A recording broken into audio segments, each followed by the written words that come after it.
Alrighty, we are going to take a look at our day one progression in the 326 Mercenaries League. We started in trade just under a day ago. So this is 23 total hours since league launch. We're doing RF Chieftain, and we'll eventually be moving into Caswin Stunned Chieftain once we get all of the stuff for it. Current progress wise, I'm just now touching into the top end of yellow maps. I actually just DC'd and lost my T8 completion for a colonnade, so this is perfect timing. I thought, why better? What better time to talk about a State of the Union than right after an aggressive disconnect? Ma'am, calm it down. Okay. So, like I said, RF Chieftain, we are currently level 80. Been chugging along pretty smoothly. Really absolutely no concerns. Put on some of the new supporter pack stuff. Looks pretty cool. I'll be completely honest. I think it looks decent. I don't really have a great weapon for it. This is the Void weapon, but that's beside the point. Gearing wise, we were able to pick up a handful of pretty decent things early on. Going through the initial acts, just from either some raw chaos drops or from some actual just chaos directly from the mercenaries themselves, I was able to, foot about 10 C total. So for about 5 chaos, I picked up a decently rolled Cloak of Flame. I specifically targeted something with a high ignite duration on enemies. It's middle high on the fire resistance as well, but the ignite duration was really the thing that I was after. And then for a few more chaos, I was also able to pick up pretty okay, also mid high immortal flesh. And between these two items, they really both, one, fixed my resistances, made leveling very smooth. I think right now at level 80, I'm sitting around almost 1200 life regen, and so it has been very smooth and relaxed with a lot of what we've been doing. You may see I do have a Hateful Accuser. I did not buy this because these currently, because of how early we are reasonably expensive. I just got lucky, as you should just do. So my initial Atlas tree, as you can see here, and went through the Kirak missions, grabbed some of the map tier higher nodes, grabbed Heist, and then went for the Ritual Altars. And Ritual just decided that the second ritual I was going to run was going to have a Hateful Accuser right in the window. So that's a great save from my side. Ultimately, at this early on, it's not really actually all that necessary. You aren't doing anything that's high enough boss CPS for this to matter. I did put it on because it's ultimately what I will need to use, but I'm just punishmenting everything right now. Having the penance mark will be super nice when we eventually get to actually doing our watchstones themselves, but I'm still probably a couple hours away from that. Otherwise, got a couple of rare items. I would say these are all just strongly okay. This specifically, these gauntlets, somebody was selling for 5 chaos, which I thought was absolutely insane from my perspective. The Chosen mod being one of the new unveils, and so this pretty much has everything that I would be looking for in a glove. And so hoping here I can once I get a first exalt, I'll probably, I don't know. Yeah, I'm sort of between the two. To be safest would be waiting until I eventually get an elemental plus chaos res crafting that on the suffix, and then just slamming the prefix for something. It's less impactful now that we can't get +1 AoE gems on the gauntlets, so the gauntlet prefix is not as important now. Both my boots, which are just life and move speed, and then my helmet, which is life and a little bit of res, these were both black market Faustus gambles. He does a pretty good job of giving strongly decent gear. And so if you have not, I highly suggest looking into some of these.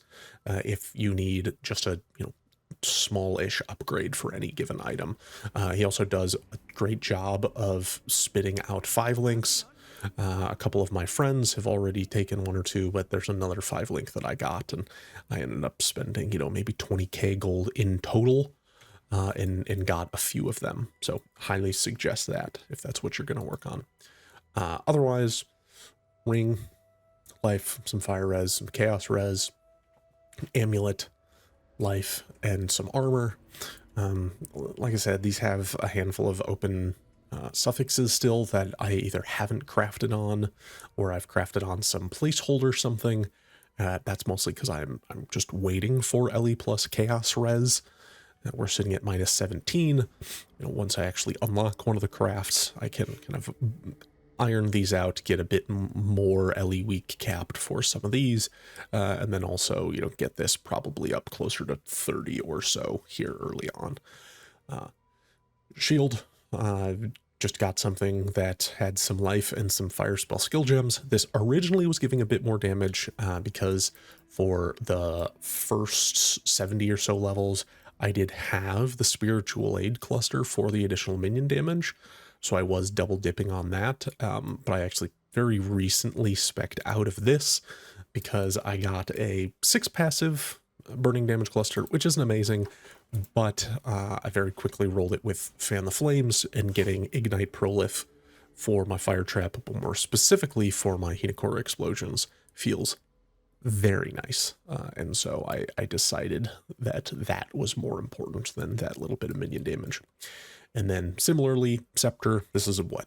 Eye level 7 Scepter with fire spell skills, some fire dot multi, and some crafted fire damage.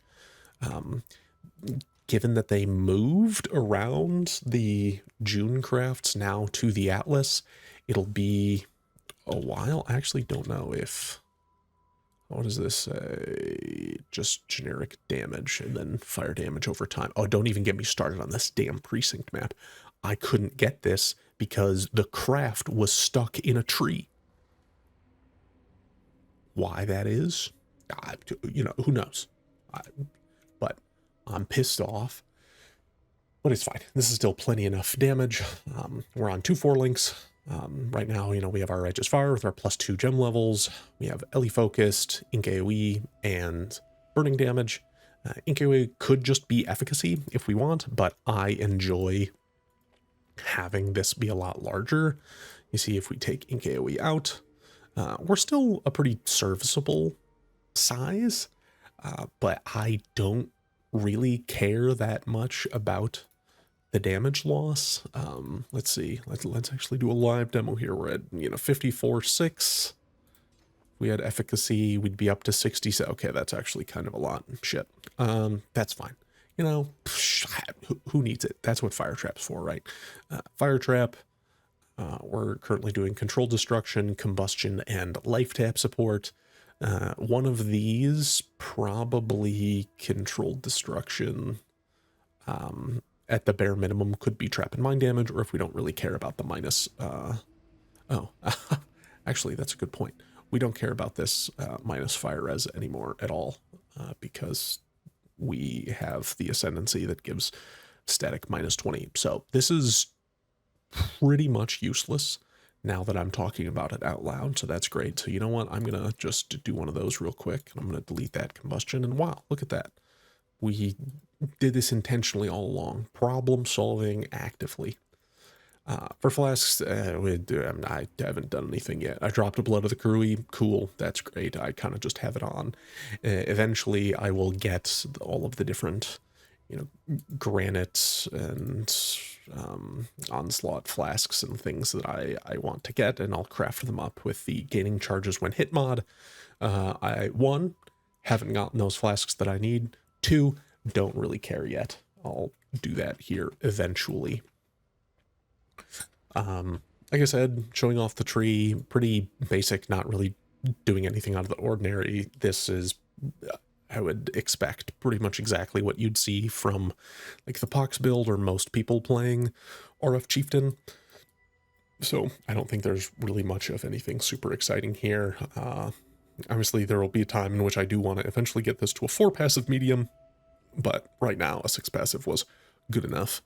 One decent thing to note, it made sense once I saw it happening, but I didn't know immediately. But I had Cremator spec'd, and I learned that it does seem that when your Hinokora explosions hit someone, if they hit and kill the enemy with the hit damage, because they get destroyed, it doesn't actually prolif any ignite that would have been placed on them. So I had this on, Hinokora explosions were happening, and I wasn't seeing any of the ignite prolif occurring. I was like, huh, that seems weird.